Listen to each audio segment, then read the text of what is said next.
शिक्षणामध्ये फक्त कमाईचं साधन म्हणून पाहिलं जातंय. विद्यार्थ्यांच्या प्रगतीचं, त्यांच्या नोकरीचं, त्यांच्या उपजीविकेचं साधन म्हणून सरकार बघत. उघडकीस आला तर भ्रष्टाचार, उघडकीस आला तर पेपर लीक आणि उघडकीस नाही आला तर सगळं व्यवस्थित चालू असतं. योजना म्हणजेच भ्रष्टाचार असतो आणि भ्रष्टाचार म्हणजे योजना असते. हे अलीकडं शासनाचं सूत्र झालेलं आहे. आम्हा नमस्कार. नमस्कार. संसदेमध्ये नुकतंच अँटी पेपर लीक बिल हं, मंजूर झालेलं आहे. हं, विद्यार्थी आंदोलनाच्या पार्श्वभूमीवर हं, सरकारने हे बिल आणलं. हं, खरं म्हणजे हा कायदा पूर्वीच अस्तित्वात असताना हं, तो पुन्हा संशोधन त्यात काय केलं, काय नाही हं. याच्याबद्दल आपल्याला काय? काल जे संसदेमध्ये अँटी पेपर लीक बिल हे मंजूर झालं आणि त्या बिलाच्या माध्यमातून सरकारनं जे विद्यार्थ्यांचा, तरुणांचा आणि पालकांचा रोष आहे, तो कमी करण्यासाठी उचललेलं पाऊल आहे. आता कायदे करून खरं तर प्रश्न सुटणार नाही. कायद्याची अंमलबजावणी करणारं जे प्रशासन आहे, हं, त्या प्रशासनामधला भ्रष्टाचार कमी होणं आवश्यक आहे. कारण पेपर लीक झाला किंवा नीटचा पेपर फुटला किंवा राज्यामध्ये जे पेपर फुटतायत, तर हे फोडणारे यांना काही कायद्याचा धाक नाही. आणि सगळ्यात महत्त्वाचं, की कुठली पण योजना, योजना म्हणजेच भ्रष्टाचार असतो आणि भ्रष्टाचार म्हणजे योजना असते. हे अलीकडं शासनाचं सूत्र झालेलं आहे. जर एखाद्या योजनेमध्ये, एखाद्या परीक्षेमध्ये भ्रष्टाचारच नाही झाला, हं, तर राज्यकर्त्यांना वरकमाई कुठून मिळणार आहे? बरोबर.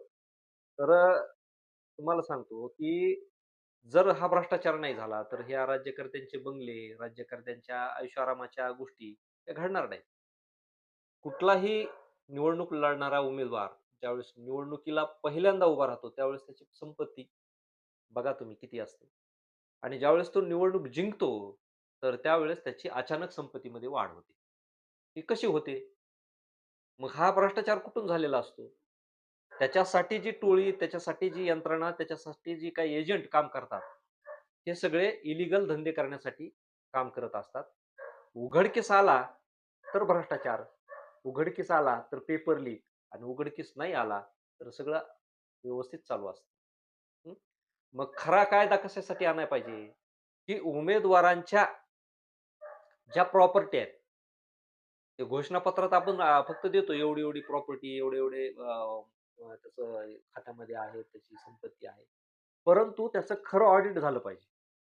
जे एखादा भ्रष्टाचार झाल्यानंतर तुम्ही एस-आय-टी, सी-बी-आय, अमुक-अमुक नेमता ना, तर अगोदर त्या उमेदवाराचं 6 महिने आधी त्याच्या आणि त्याच्या नातेवाईकांच्या सगळ्या प्रॉपर्टीचं आधी ऑडिट झालं पाहिजे आणि त्यानंतर ज्यावेळेस तो निवडून येतो, निवडून आल्यानंतर प्रत्येक वर्षी पुन्हा त्या प्रॉपर्टीचं ऑडिट झालं पाहिजे. आपल्याकडे जी ऑफिस आहे.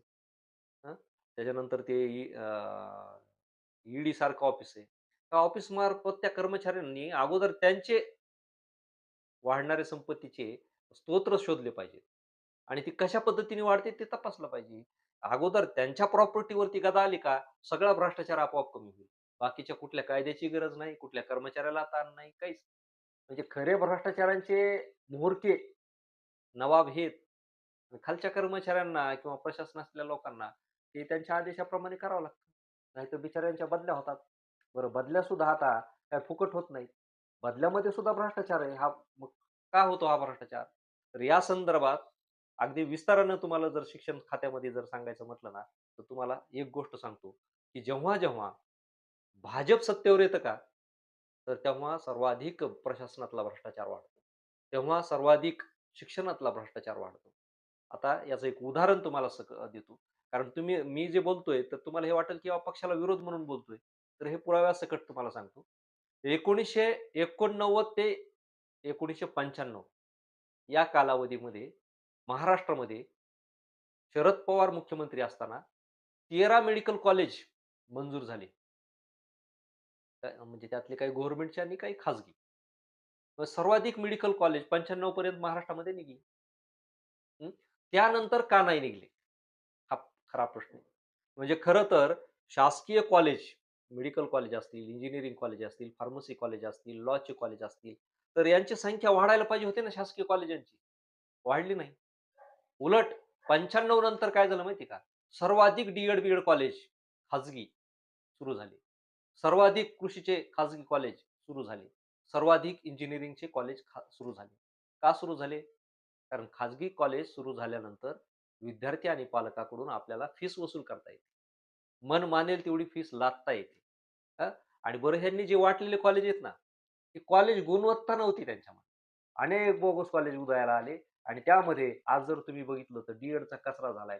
डी-एडचे शासकीय महाविद्यालय, कॉलेज बंद पडले. कारण अचानक एवढी मोठी संख्या वाढली आणि बेकारी वाढली, नोकऱ्या कमी, जागा भरल्या गेल्या नाहीत. म्हणजे शिक्षणामध्ये फक्त कमाईचं साधन म्हणून पाहिलं जातंय. विद्यार्थ्यांच्या प्रगतीचं, त्यांच्या नोकरीचं, त्यांच्या उपजीविकेचं साधन म्हणून सरकार बघत. परंतु इथून पुढे सरकार अशी काळजी घेईल, की पेपर लीक कसा झाला हेच लोकांपर्यंत पोहोचू दिलं जाणार नाही. विद्यार्थ्याचं हित पाहिलं नाही सरकारने. कारण 95 ला आपल्याकडे महाराष्ट्रामध्ये कुठलं सरकार आलेलं होतं?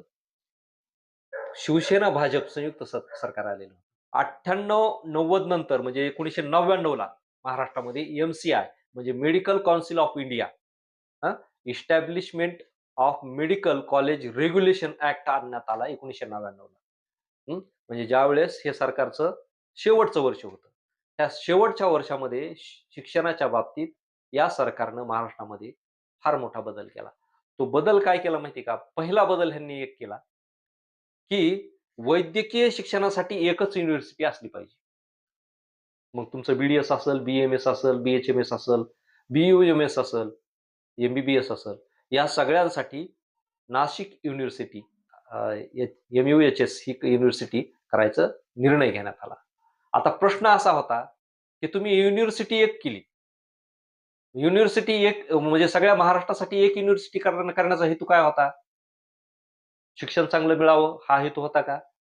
तर त्यावेळेस जे विद्यार्थी 1998-99 ला मेडिकल फील्डमध्ये होते, तर त्यांना याचे परिणाम माहीत आहेत. आज जे कोणी ऐकत असतील ना, तर त्याचे परिणाम त्यांना माहीत असतील. तर ह्याचा शिक्षण चांगलं मिळावं हा हेतू नव्हता. तर हे केंद्रीकरण होतं सत्तेचं. कारण बाकीच्या सगळ्या युनिव्हर्सिटीवरती लक्ष ठेवण्यापेक्षा, त्यांच्याकडून हिशोब घेण्यापेक्षा, त्यांच्याकडून पाकिटं घेण्यापेक्षा, एकाच ठिकाणाहून घेतले तर लोकांमध्ये वाच्यता होणार नाही, प्रसिद्धी होणार नाही. हं? कारण ते झालं मेडिकल काउन्सिलचं. त्याचा परिणाम काय झाला? त्याचा परिणाम कारण हे एवढे डोकेबाज नाहीत. कारण ज्यांच्या डोक्यामध्ये सतत पैसा आणि भ्रष्टाचार आहे, त्यांना लोकांचं हित दिसत नाही. मग ही युनिव्हर्सिटी करताना त्यांनी एक चूक केली. चूक काय केली? की सगळ्या मेडिकल फील्डचा अभ्यासक्रम एकच करून टाकला. फार्मसीचा सारखाच अभ्यासक्रम, बी-डी-एसचा सारखाच, बी-एम-एसचा सारखाच. काही डिफरन्सच नाही आणि अचानक त्याच्या परीक्षा घेतल्या. हं. आता त्यावेळेस सोशल मीडिया नव्हता. सोशल मीडिया असता तर कालच्या नीटच्या आंदोलनापेक्षा ते आंदोलन देशामध्ये सगळ्यात जास्त गाजलं. हं. आणि मग ते विद्यार्थी म्हटले, की आम्हाला हे मान्य नाही म्हणले युनिव्हर्सिटी आणि तो अभ्यासक्रम एकाच पातळीवरचा मान्य नाही. सरकार म्हणलं नाही तुम्हाला त्याच अभ्यासक्रमावर परीक्षा द्याव्या लागतील. विद्यार्थी म्हटले, की आम्ही वर्षभर जुन्या अभ्यासक्रमाचा अभ्यास केलाय आणि आता तुम्ही अचानक 6 महिन्यात सांगताय, की आता ह्या अभ्यासक्रमाप्रमाणे तुम्हाला परीक्षा द्यावी लागतील. बरं त्याचे टेक्स्ट बुक पण नाहीत बाजारात. म्हणजे विद्यार्थ्यावर आणि पालकावर त्याचा परिणाम काय होईल, त्याचा विचार त्या सरकारनं केला नाही. मग शेवटी विद्यार्थ्यांच्या संघटना रस्त्यावर उतरल्या. 1 वर्षभर ते आंदोलन चाललं. कॉलेज बंद राहिली 9-10 महिने. हं. मग 10 महिन्यामध्ये त्या विद्यार्थ्याचं नुकसान किती झालं?